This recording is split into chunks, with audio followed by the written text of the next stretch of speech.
ফেব্রুয়ারিতে নির্বাচন হবে কিনা তা নিয়ে অনেকের সন্দেহ আছে, আমারও আছে। এর মধ্যে নাসিরউদ্দিন পাটোয়ারি তো ঘোষণায় দিছে যে ফেব্রুয়ারিতে নির্বাচন হবেই না। তবে আমি সবাইকে ফেব্রুয়ারিতে নির্বাচনের টার্গেট নিয়ে প্রস্তুতি নিতে বলি। এরা না বললে আবার বিএনপিওয়ালারা বলবে আমি নির্বাচন পিছাইতে চাই। তবে এই নির্বাচনে কি হবে তা নিয়ে আমি এক সপ্তাহ আগে বলছিলাম যে এই নির্বাচনে খেলা হবে, অপ্রত্যাশিত ফলাফল হবে। এডিটর সাহেব এনার দেখা দেন, নাহলে ব্যাক ফাপড় নিতেছি। উনি আশায় আছেন একটা ভালো নির্বাচন দিতে পারবেন, দিতে পারলে ভালো, তবে আমি খুব ভরসা পাইতেছি না। তবে এই নির্বাচনে খেলা হবে, অপ্রত্যাশিত ফলাফল হবে, আমি আগেই বলে রাখতেছি। দেখেছেন? আর আল্লাহর কি কাম, এটা নতুন জরিপ আসিছে। আসেন আমরা আগে সেই জরিপের ফলাফলটা দেখে আসি। 12% মানুষ বিএনপিকে ভোট দিবি বলিছে, 10.4% মানুষ জামাতে ইসলামীকে ভোট দিবে বলিছে, মানে 10.5% মানুষ। 7.3% মানুষ আওয়ামী লীগকে ভোট দিবে বলিছে, এবং 2.8% মানুষ, মানে প্রায় 3%-এর মতো মানুষ এনসিপিকে ভোট দিবে। তবে কাকে ভোট দিবে এ বিষয়ে এখনো সিদ্ধান্ত নেয়নি 48%-এর বেশি মানুষ। অন্যদিকে জরিপে কাকে ভোট দিতে চায় তা বলতে রাজি হয়নি 14.4% মানুষ। এটা BRAC institute of governance and development BIGDর একটা জরিপ। 8 মাস আগে গত অক্টোবর মাসে একই প্রশ্ন করা হয়েছিল এবং এরাই এই স্টাডিটা করছিল। সেখানে 16.30% মানুষ বিএনপিকে ভোট দিতে চাইছিল। এইটা স্যার গতবার আর এইবারটা একটু পাশাপাশি দেখেন, তাহলে বুঝবে যে কেমন কমিছে। 11.30% মানুষ জামাতকে ভোট দিতে চাইছিল এবং 2% মানুষ এনসিপিকে ভোট দিতে চাইছিল। তার মানে জরিপ অনুযায়ী 8 মাস পরে বিএনপি এবং জামাতের ভোট কমিছে, এনসিপির সামান্য কিছু বাড়িছে। তবে 62% মানুষ এই রাজনৈতিক দলগুলোকে ভোট দেবে না, তাই না? কারণ তারা হয় বলতে রাজি হয়নি, অথবা তারা এখনো সিদ্ধান্ত নেয়নি। এরা এই 1 বছরে তাদের উপর থেকে আগের সমর্থন সরাই ফেলছে, আরও ফেলবে। বিএনপির জনসমর্থন, দলের জনসমর্থন 26.32% কমিছে। হে প্রভু হরিরাম কৃষ্ণ জগন্নাথ প্রেমানন্দী, ইয়া ক্যা হুয়া? এডিটর সাহেব হে অরিজিনালটা শুনে দেন একটু। हे प्रभु हे हरि राम कृष्ण जगन्नाथ प्रेमानंदी, ये क्या हुआ? गला में पानी आ गया, गामछा भी खुल गया मेरा, लेंटी ये देखिए। হ্যাঁ, সাপ্রি ইনস্টিটিউট অফ ক্রিটিক্যাল থিঙ্কিং এর হোয়াটসঅ্যাপ শাখার গলা পর্যন্ত পানি আগা। বিএনপিকে জিততে পারবে, তারা মনে করতেছে পারবে, কারণ আওয়ামী লীগের এই 7.3% ভোট তারা নিবে। কিভাবে তারা এটা নিবে, কৌশল কি, আসেন সেটা একটু বুঝে দেখি। তারা তাদের নেতাদের একটা অংশকে মুজিব, ধানমন্ডি, 32 নম্বর আওয়ামী লীগ নিষিদ্ধ করার প্রশ্নে আওয়ামী লীগের যে বয়ান সেটা ফেরি করার কাজে নামাই দিছে। আমরা জানি এই যে শেখ রুমিনুর রহমান, ফজা পাগলা, হাবিবুর রহমান হাবিব, এরা তো কেন্দ্রীয় পর্যায়ে, এমনকি জেলা পর্যায়ে, উপজেলা পর্যায়ে পর্যন্ত আওয়ামী লীগের ভোটার, বিশেষ করে হিন্দু সম্প্রদায়ের কাছে তারা একই বয়ান ফেরি করিচ্ছে। শুনেন, এটা বগুড়ার শাহ আলম সাহেব করছে। কিন্তু সংগঠন হিসেবে আওয়ামী লীগ নিষিদ্ধ চাই না। অথচ আজকে যারা বেহেশতের টিকিট দিতে চায়, জামাতের মধ্যে একটি নতুন সংগঠন করেছে হিন্দু জামাত, এটা কখনো সম্ভব?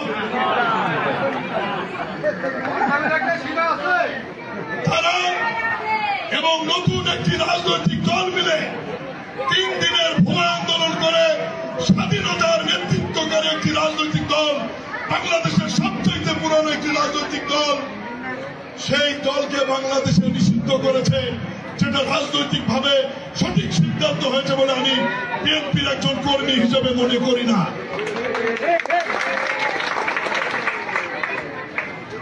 এই বাংলাদেশের ইতিহাস লিখতে গেলে মহান স্বাধীনতার ঘোষক শহীদ রাষ্ট্রপতি জিয়াউর রহমানের নাম লিখতে হবে। এই বাংলাদেশের স্বাধীনতার ইতিহাস রচনা করতে গেলে মুক্তিযুদ্ধের নেতৃত্বকারী দল আওয়ামী লীগের তৎকালীন সভাপতি শেখ মুজিবুর রহমানকে অস্বীকার করা যাবে না।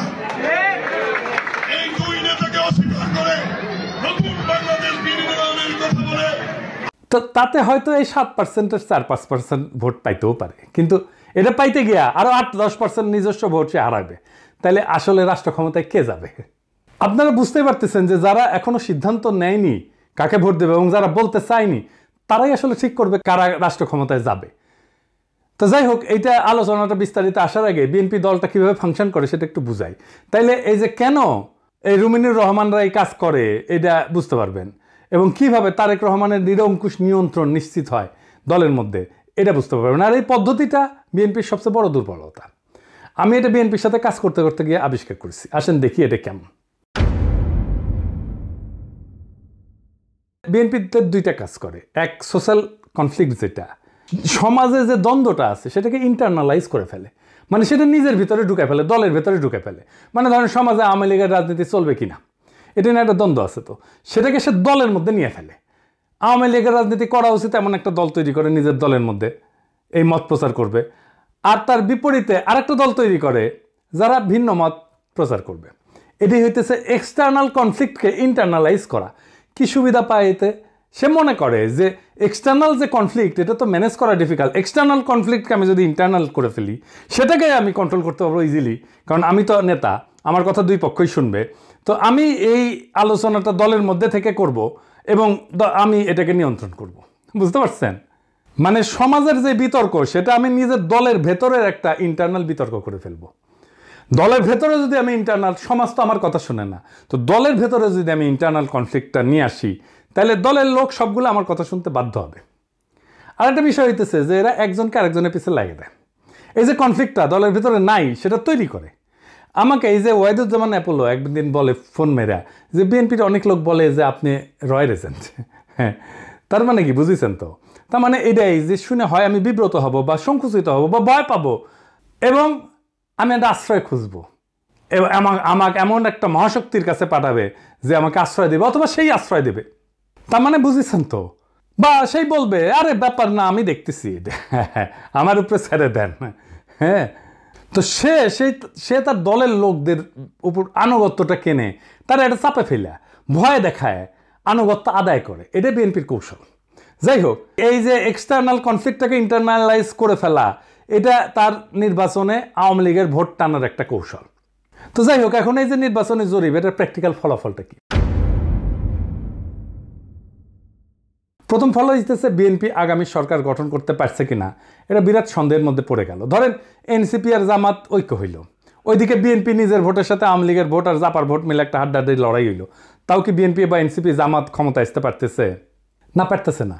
কারণ 62.5% মানুষ জামাত, বিএনপি, এনসিপি কাউরেই, এই 62.5%-এর ভয়েস হয়ে উঠতে পারবে যারা, তারাই আগামী সরকার তৈরি করবে। তাইলে কিভাবে এটা গড়ে উঠবে? বাংলাদেশ একটা রাজনৈতিক ফ্রন্ট গড়ে উঠবে। প্রকৃতি শূন্যতা পছন্দ করে না। এই 62% মানুষের একটা ফ্রন্ট গড়ে উঠবে। এই মানুষকে ভয়েস দিতে হবে। এই ফ্রন্ট দেশের নির্বাচনে জিতে আসবে। কিভাবে? ধরেন কয়েকটা ব্রড ইস্যুতে যদি একটা ঐক্য হয়। 1 নাম্বার, বাংলাদেশে ভারতীয় আধিপত্যবাদের অবসান হবে। 2 নাম্বার, স্বাধীনতা, সার্বভৌমত্ব, জাতীয় মর্যাদা এবং আঞ্চলিক অখণ্ডতা অক্ষুণ্ণ রাখতে হবে। 3 নাম্বার, আওয়ামী ফ্যাসিবাদের চিরস্থায়ী অবসান ঘটাইতে হবে। 4 নাম্বার, একটা ইনসাফ ও সাম্যের বাংলাদেশ বানাইতে হবে। তো এই ইস্যু নিয়ে যদি ফ্রন্ট হয় তাহলে এই 62.5% সেই ফ্রন্টের সাপোর্টার হয়ে যাবে। এন্ড কইতে পারেন এমন কোনো ফিগার আছে যে এই ফ্রন্টের নেতৃত্ব দিতে পারবে? আছে, অনেকেই আছে। আমি আজ একজনের নাম বলবো, মাহমুদুর রহমান। উনি এই ফ্রন্টের নেতৃত্ব যদি দেন সবাই ওনার পাশে এসে দাঁড়াবে। ইলিয়াস কনক, পিনাকির কথা বাদই দেন, এরা মাহমুদ ভাই আওয়াজ দিলে ঝাঁপে পড়বি। এর বাইরে হেফাজত, ইনকিলাব মঞ্চ, আপ বাংলাদেশ, এবি পার্টি, ইসলামী শাসনতন্ত্র আন্দোলন, এরা সবাই এসে দাঁড়াবে। এটাই হয়ে উঠবে রাজনীতির মেইন স্ট্রিম। এনসিপি আর জামাতের কোনো অপশন থাকবে না এই ফ্রন্টে জয়েন না কইরা। বিএনপিও আসতে পারে এই ফ্রন্টে, স্বাগত জানাই আমরা। এই ইস্যুতে ঐক্য হইলে ওয়াই নট, কিন্তু সিট যা দেব মাইনা নিতে হবে। এই ফ্রন্ট মানে বিএনপির বিরুদ্ধে যাওয়া না, কিন্তু বিএনপির বিরোধিতা করাও না, বরং অ্যান্টি ফ্যাসিস্ট, অ্যান্টি ইন্ডিয়া সমস্ত শক্তিকে একটা কমন গ্রাউন্ডে নিয়ে আসা। আমি তো চাই বিএনপির আলতাফ হোসেন চৌধুরী ভাই উনি জিতে আসেন, ইয়াংদের মধ্যে শহীদুদ্দিন চৌধুরী এনে জিতে আসুক, আমি এটা চাই। কিন্তু রুমিন ফারহানা হারুক, হাবিবুর রহমান হাবিব হারুক, ফজা পাগলা হারুক। আমি যদি ইলেকশনের আগে দেশে যেতে পারি, আমি আলতাফ ভাইয়ের এলাকায় গিয়ে ক্যাম্পেইন করে দিয়ে আসবো, যেন উনি যেতে ধানের শীষের ক্যাম্পেইন করে দিয়ে আসবো। আমার ক্যাম্পেইনের দরকার নাই ওনার জেতার জন্য, উনি এমনি জিতবেন, কিন্তু আমি যাব আমার নিজের মনের শান্তির জন্য যাব, যে আমি আলতাফ ভাইয়ের ইলেকশনে কিছু কাজ করেছিলাম। তো এই যে ফ্রন্ট, এর ফ্রন্টের সুবিধা কি হবে? এই ফ্রন্টে রাজনৈতিক দলের মাতবরি থাকবে না। রাজনৈতিক দলগুলোকে কিন্তু দেশের মানুষ পছন্দ করে না, বিশ্বাসও করে না। সেজন্য রাজনৈতিক দল অ্যান্টি হাসিনা লড়াইয়ের নেতৃত্ব দিতে পারেনি। এটা মাইনে নিতে হবে সবাইকে। এই ফ্রন্ট 2024-এর বিপ্লব যারা করছে সেই রকম একটা জনগণের ফ্রন্ট হইয়া উঠবে। রাজনৈতিক দল যা খুশি তাই করতে পারবে না। এনসিপির বালখিল্যতা, জামাতের রাজনৈতিক ভুল, অন্য ছোট দলের ন্যাশনাল ইম্প্যাক্ট তৈরি করার অক্ষমতা সব দূর হয়ে যাবে। এক নতুন আশায় দেশবাসী বুক বাঁধবে, সারা দেশে এক নতুন আশার সঞ্চার হবে। আমরা কলা গাছ যদি দাঁড় করাই দিই, বেশিরভাগ আসনে তারা জিতে আসবে। আমরা বিএনপির ট্রু ন্যাশনালিস্ট নেতাদের আসনে কোনো প্রার্থী দেব না। আমাদের মার্কা হবে বাম্বু। বাম্বুর দাবরা নিতে দেশকে আবার সঠিক রাস্তায় নিয়ে আসবো। এই 62% থেকে বাংলাদেশের আগামীর রাজনীতি উত্থিত হবে। এখন প্রশ্ন হচ্ছে, মাহমুদ ভাই কি রাজনীতিতে এভাবে আসতে রাজি হবেন? না, হবেন না। ওনারা যারা চেনেন তারা জানেন উনি হবেন না। এই ভিডিও দেখার পরে উনি আমার ফোন দিয়ে ঝাড়ি দিবেন, বলবেন এসব কি পাগলামি শুরু করিস, আমি আমার দেশ নিয়ে আসছি, আমার বয়স হয়েছে। তো যাই হোক, উনি যাই বলুক। সক্রেটিস বলছিলেন সেই নেতাই শ্রেষ্ঠ নেতা যে অনিচ্ছুক নেতা। মাহমুদ ভাই অনিচ্ছুক নেতা, তাই উনার বাংলাদেশের সেরা নেতা হওয়া সম্ভব। এইটারে বলে সিনাটাস আর্কিটাইপ। কঠিন লাগিচ্ছে, হ্যাঁ, কথাটা শুনে, টার্মটা শুনে, কিন্তু এটা খুব মজার ইতিহাস হচ্ছে। আসেন শুনি। উনার নাম ছিল লুসিয়াস কুইন্টিয়াস সিনসিনাটাস। 458 খ্রিস্টপূর্বাব্দে একজন রোমান সম্রাট ছিলেন তিনি। এই গল্পটা শুরু হয় একটা গভীর সংকট দিয়ে। রোমান সেনাবাহিনী কনসাল মিনুসিয়াসের অধীনে প্রতিবেশী উপজাতি ইকুইদের দ্বারা অবরুদ্ধ হয়ে পড়ে এবং ধ্বংসের মুখোমুখি হয়। রোম শহর আতঙ্কিত হইয়া যায়। এই চরম মুহূর্তে সিনেট মরিয়া হইয়া, উনি প্রাক্তন সেনাপতি ছিলেন সিনসিনাটাস, ওনাকে সম্রাট হিসাবে নিয়োগের পক্ষে ভোট দেয়। উনি তখন অবসর জীবনযাপন করেছিলেন এবং কৃষিকাজ করেছিলেন। সিনেটের একটা প্রতিনিধি দল তার ছোট খামারে পৌঁছায়, সেখানে তাকে তার জমিতে লাঙল চাষ করতেছে দেখে। দেশের ডাকে সাড়া দিয়ে সিনসিনাটাস একটা নতুন সেনাবাহিনী গঠন করে এবং অসাধারণ সামরিক অভিযানে একদিনের মধ্যে ইকুইদেরকে পরাজিত কইরা অবরুদ্ধ রোমান বাহিনীকে উদ্ধার করে রোম শহরকে রক্ষা করে। 6 মাসের জন্য ওনাকে সম্রাট বানানো হয়েছিল, কিন্তু 15 দিন বা 16 দিন পরে উনি ক্ষমতা চাইরা আবার চলে যান, ওনার ক্ষেতের মাঠে চলে যান কৃষিকাজ করতে। জর্জ ওয়াশিংটনের হিস্ট্রিও কিন্তু এইরকম। উনিও কৃষিকাজ করতে চলে গেছিলেন, ওনাকে ধৈর্য এনে প্রেসিডেন্ট বানানো হয়েছে। জিন্না 1930 সালে হতাশ হয়ে কংগ্রেস রাজনীতি ছেড়ে দিয়ে লন্ডনে যে ওকালতি প্র্যাকটিস করেছিলেন, প্রচুর ভালো প্র্যাকটিস করেছিলেন, কিন্তু খুব প্রসার হয়েছিল, জমজমাট প্র্যাকটিস, বিলাসবহুল জীবন ছিল। ওনারা ধৈর্য এনে মুসলিম লীগের নেতা বানানো হয়েছে, আর ভারতবর্ষের ইতিহাস বদলাই গেছে। এই যে আমাদের হাসান সৈয়দ সোহরাওয়ার্দী, তারও কিন্তু এরকম কাহিনী আছে। ওনার বোন বেগম শায়েস্তা ইকরামুল্লাহ সোহরাওয়ার্দীর লেখা জীবনীতে আছে। 1933 সালে সোহরাওয়ার্দী সিদ্ধান্ত নিল আর রাজনীতি করবেন না। ট্রেনে করে ভাইয়ের সাথে বোম্বে থেকে কলকাতা ফিরতেছিলেন। প্রোগ্রাম ছিল স্টেশনে নেমে বাসায় ফিরে রেস্ট নেবেন এবং ঘর সংসার করবেন। তো ওনার বড় ভাই ওনাকে ট্রেনে প্রতিজ্ঞা করাইছে আর কখনো রাজনীতি করবা না। উনিও বলছেন আর করবো না ভাই।